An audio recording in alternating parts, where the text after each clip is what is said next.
নমস্কার বন্ধুরা, প্রতিদিনের ন্যায় আবারও চলে এলাম আবার একটা নতুন রেসিপি নিয়ে তোমাদের মাঝে শেয়ার করতে। এই রেসিপিটা সাধারণ হলেও খেতে কিন্তু দুর্দান্ত। তোমরা যারা না এখনও ট্রাই করেছো তারা ঝটপট এটা বানিয়ে নিতে পারো। এতটা সুন্দর বা এতটা খেতে টেস্টি হয় আমার এটা জানা ছিল না আগে। ভীষণই টেস্টফুল। আমি যেমন জেনে এটা রেসিপিটা তোমাদের সাথে শেয়ার করছি, তোমরাও রেসিপিটা দেখে ঝটপট বানিয়ে নাও। বাসি ভাত যদি ঘরে থাকে ফেলে না দিয়ে এইভাবে বানিয়ে নাও। এত সুন্দরভাবে একটা রেসিপি যেটা বাচ্চা বড় সবাই কিন্তু ভীষণ মজা করে খেতে পারবে। এটা এতটাই টেস্টফুল হয় আর খেতে কিন্তু ভীষণই দুর্দান্ত। আমার তো ভীষণ ভালো লেগেছে। তোমাদের কেমন লাগবে কমেন্ট করে কিন্তু একটু জানিও। আর একটা ভিডিও শুরুতেই লাইক দিয়ে দেখার অনুরোধ রইল। ভিডিওটি কেমন হয়েছে একটা কমেন্ট করতে কিন্তু ভুলো না। তো দেখো, আমি তার জন্য এখানে সমস্ত উপকরণগুলো তোমাদের আগে দেখিয়ে দিলাম। আর নিয়েছি এখানে বাসি ভাত। আর এখানে আমি একদম চলে এলাম গ্যাসেতে কড়াই বসিয়ে দিয়ে দিয়েছি 1 টেবিল চামচ সাদা তেল। তেলটা গরম হতে হতে আমি এদিকে ডিমটা 1 চিমটি নুন দিয়ে ফেটিয়ে নিলাম। আর তেলটা গরম হয়ে গেছে, কড়াইয়ের চারপাশে লাগিয়ে নিয়ে এবার আমি ডিমটা ভেজে নেব।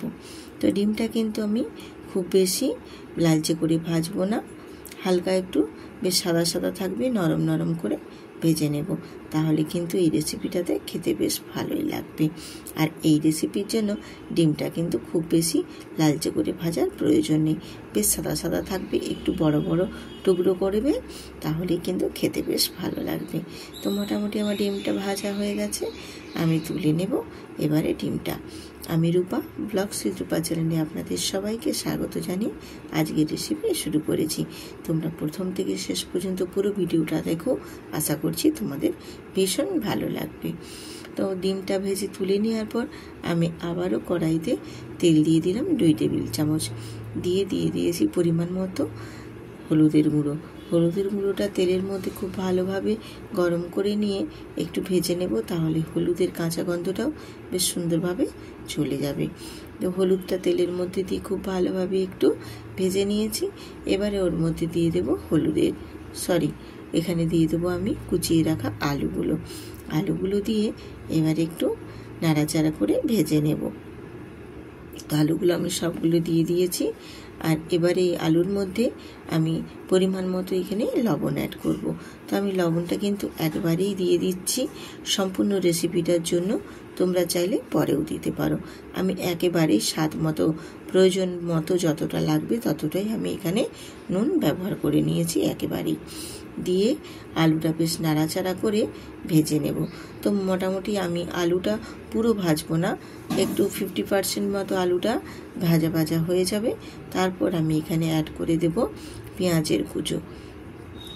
আমি এখানে দেখো একটা বড় সাইজের যে পেঁয়াজের কুচো কুচিয়ে রেখেছিলাম সেই পেঁয়াজের কুচো আর কাঁচা লঙ্কা দিয়ে আবারও আমি আলুটাকে ভেজে নেব।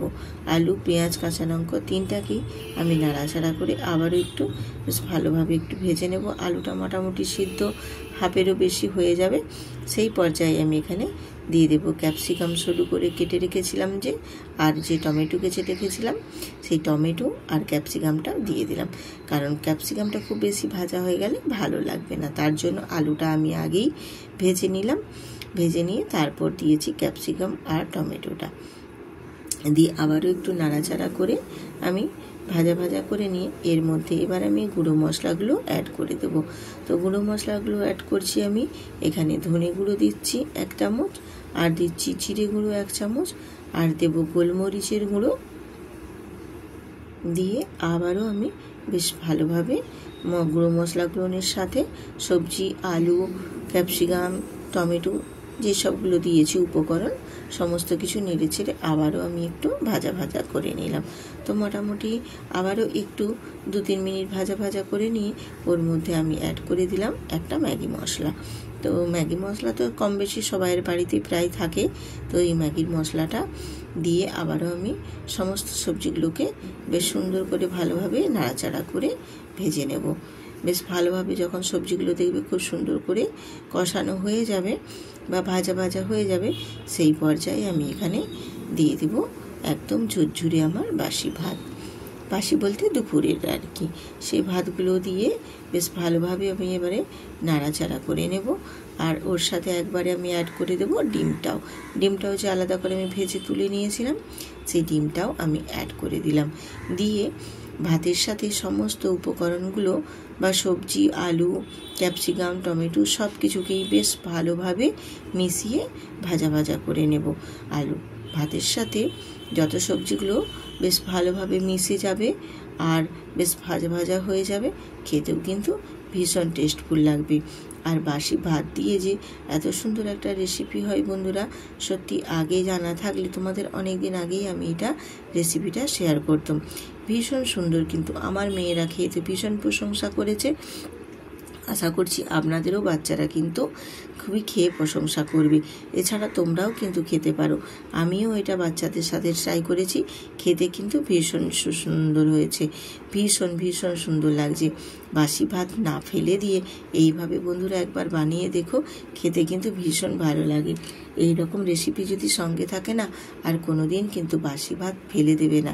এইভাবে ট্রাই করে বাসি ভাতগুলো ঠিক দেখবে খুব সুন্দরভাবে খাওয়া হয়ে যাবে।